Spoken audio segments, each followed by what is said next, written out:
I was already bleeding when Dad said it. We just bought a boat. The sharp smell of antiseptic burned my nose as I lay there. The doctor had stepped out, giving us space to decide what my leg was worth. I watched my father's hands calm, steady like. He was picking paint colors instead of choosing my future. Mom wouldn't look at me. A limp will teach you responsibility. My sister laughed, not loud, just enough to cut. You'll manage $5,000. That was the price. The surgery window was closing, like a door sliding shut before I could reach it. Something colder than pain settled in my chest, not shock, understanding. Then my brother rushed in late, out of breath, eyes scanning the room. He listened. He didn't argue. He pulled wrinkled bills from his jacket and counted them onto the metal tray. I sold all my tools, he said softly. Here's 800. He had no idea what was coming. We weren't always like this once. We were a family that pretended love was shared evenly. Sunday dinners, group photos. Dad paid for my sister's mistakes like they were parking tickets. Mom praised discipline as long as she didn't have to practice it. I was the extra one. The kid who learned early to solve his own problems. My brother was different, rough hands. Honest eyes, the only one who taught me how to hold a wrench. How to stand my ground. When he moved out, the house got quieter and meaner. The accident took my leg halfway. The surgery was delayed. Damage sudden. I learned to walk again, uneven and slow. And I learned something else. How disposable I was. The signs came later. Small at first. Dad stopped returning my calls. Mom sent me budgeting articles. My sister posted smiling photos on the boat. Family is everything, the caption said. Sharp enough to sting. Then paperwork arrived by mistaken insurance update, a policy transfer. My name was gone. I read it 3 times. Then again, calm and curious. My limp wasn't a lesson, it was leverage. They'd taken a loan against the house, not for me, but for the boat, my sister's business. Their image.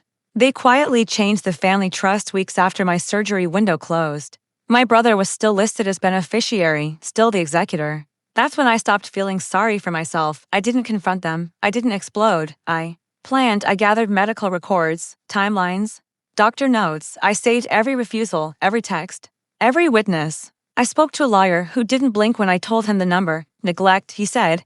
Coercive control. Financial exploitation. I smiled for the first time in months. Next, I called my brother and asked about the tools. He laughed it off, said he'd rebuild. I didn't tell him, not yet. I waited. I let the boat payments pile up. I let my sister's business grow on borrowed money. I let my parents feel safe. People get sloppy when they think they've won. Then I moved. The lawsuit came first. Quiet, precise, medical neglect, emotional distress. Damages counted down to the dollar. My lawyer sent copies to their bank. Within 48 hours, accounts were frozen. Then came the audit, an anonymous tip. Insurance fraud hates daylight. The boat hadn't been declared properly. The trust amendment was signed under false pretenses. My sister called, screaming. Dad demanded a meeting. Mom cried. I said nothing until my brother showed up. He stood in my doorway, looking older than I remembered. I got a letter, he said. They're saying I replaced you. I handed him the file, the original trust, the amendment, the dates. He sat down slowly. They used my name, he whispered. Yes, I said, without telling you. They let me lose my leg so they could keep their life. And they planned to make you the villain if it ever came out. He closed his eyes. When he opened them, something solid had settled in. What do you need from me? Nothing, I said. Just stand where you belong. The confrontation happened at the marina. Sunlight bounced off the water. The boat shining like a lie. They were waiting. Dad already angry. Mom already wounded.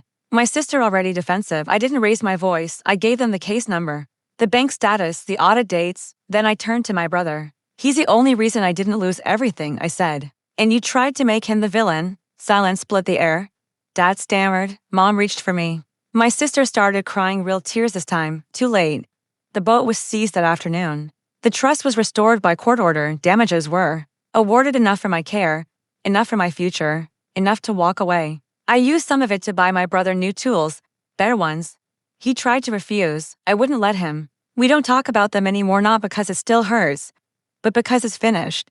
I still limp. That never changed, but it reminds me of something important. They taught me responsibility. Fine. I learned who to trust. I learned how to wait, and I learned that justice doesn't limp. It arrives exactly when it's ready.